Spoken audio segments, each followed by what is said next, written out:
సినీ రంగం నుంచి రాజకీయాల్లోకి వచ్చిన కొద్దిమంది నటుల్లో కోట శ్రీనివాసరావు ఒకరు.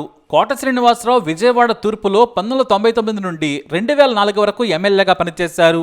అయితే కోట పొలిటికల్ జర్నీపై బాబు మోహన్ ఓ ఇంట్రెస్టింగ్ విషయం చెప్పుకొచ్చారు.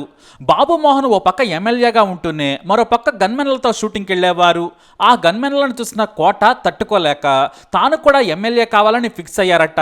అనుకున్నట్టుగానే 1999 ఎన్నికల్లో గెలిచారు. ఆ తర్వాత నుండి బాబు మోహన్ ఎప్పుడు ఎదురైనా నీకే కాదు గన్మెన్లు నాకు కూడా ఉన్నారు చూడు అనేవారట. అంటే నువ్వు గన్మెన్ల కోసమే ఎమ్మెల్యే అయ్యావా అని వెటకారం ఆడేవారట బాబు మోహన్. అవునరా నీ మీద పగతోనే ఎమ్మెల్యే అయ్యానని సరదాగా అనేవారట కోట. అంతేకాదు ఇక అసెంబ్లీలో మరో తమాషా కూడా చేసేవారట. బాబు మోహన్ సీటు అసెంబ్లీలో ముందు వరుసలో ఉండేది, లాస్ట్లో కోటా గారికి ఉండేది. అయితే అరే నువ్వు అక్కడెందుకు కూర్చుంటావురా, మనం అన్నదమ్ములం కదా, నా పక్కన కూర్చో అనేవారట. అయ్యో అలా కాదన్నా, మనకు సీటింగ్ అలాట్మెంట్ ఉంటుంది అని చెప్పినా వినేవారు కదట. అలా 2 ఏళ్లు గడిచిపోయాయి.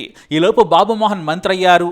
తాను మంత్రి అయ్యాక తన సీటు కూడా మారడంతో మరింత తట్టుకోలేకపోయేవారట కోట. నేను ఇప్పుడు క్యాబినెట్ మంత్రిని, నువ్వు జస్ట్ ఎమ్మెల్యే అని సరదాగా ఏడిపించేవారట బాబు మోహన్. ఇక ఆ తర్వాత తాను ఎలాగూ మంత్రి కాలేనని తెలిసి కోట శ్రీనివాసరావు అసెంబ్లీకి రావడం మానేశారట. ఆ తర్వాత ఎన్నికల్లో అంటే 2004లో మళ్లీ పోటీ చేసినప్పటికీ కూడా విజయం సాధించలేకపోయారు కోట.